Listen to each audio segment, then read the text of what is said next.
Last week, we reviewed the Crystal Energy Tarot deck.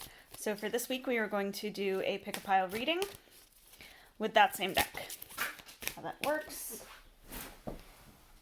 is I will make 3 piles of 3, give you a second to decide which one feels best for you, and then do the readings. And I do provide the times in the description so you can skip ahead to the pile that you like.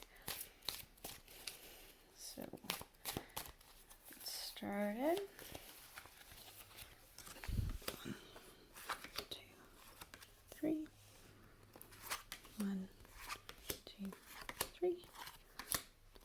2. All right, feel free to pause, take a deep breath, whatever you need to do. You have 1, pile number 2, and pile number 3. Starting with pile number 1. We have the Ace of Cups, the Ace of Pentacles, and the Two of Pentacles. So a lot of things happening for you, a lot of new things coming in. The Ace of Cups is that happiness runneth over, my cup runneth over, really full emotion. Often new things coming into our life, like new love, new stages of love, really exciting things. The Ace of Pentacles is a card of potential. All aces hold great potential, but the Ace of Pentacles is that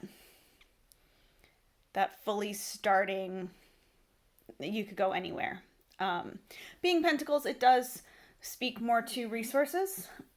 So this could be new things coming in for you in terms of resources, money.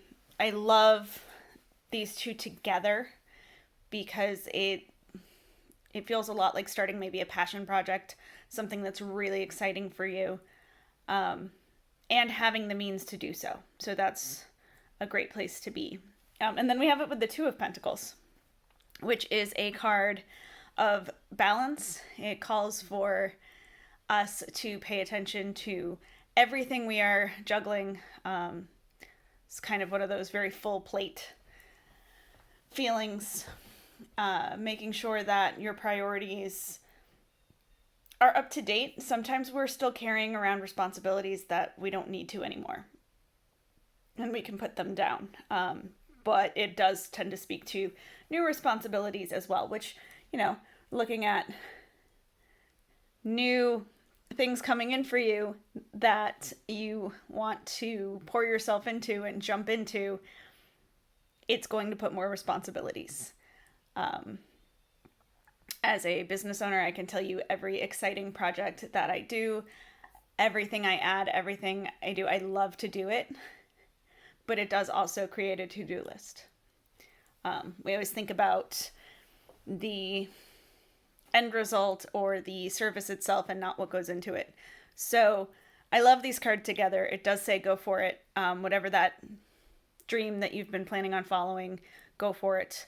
Just make sure that you keep those balances with your priorities and your resources, and you take careful attention to make sure nothing's getting left behind. All right, move on to the second pile. More Pentacles. We've got the 8 of Pentacles, the 4 of Pentacles, and the Hermit.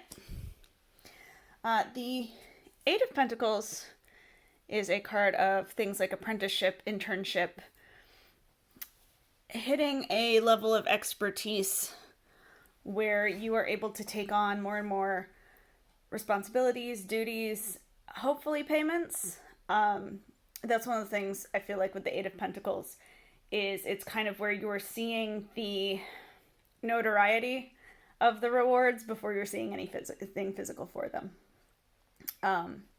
But that doesn't mean it won't happen. A lot of times it's just that stage where you're proving yourself.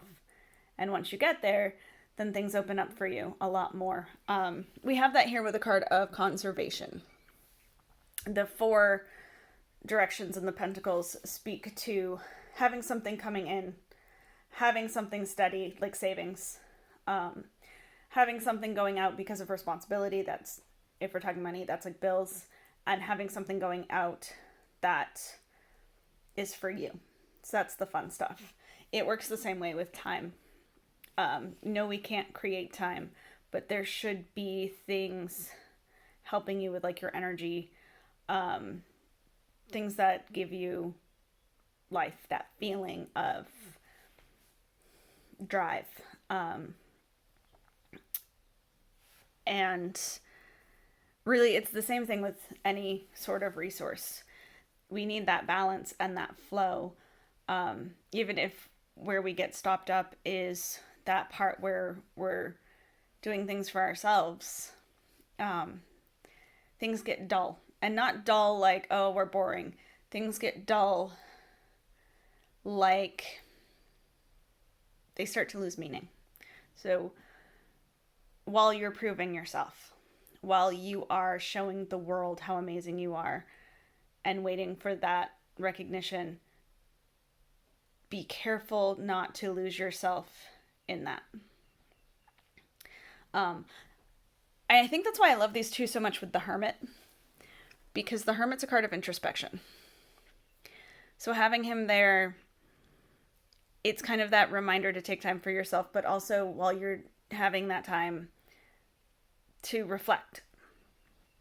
Make sure you still love what it is you're doing and that you don't lose that drive and that you don't put so much effort into making others see you that you stop caring about the work altogether.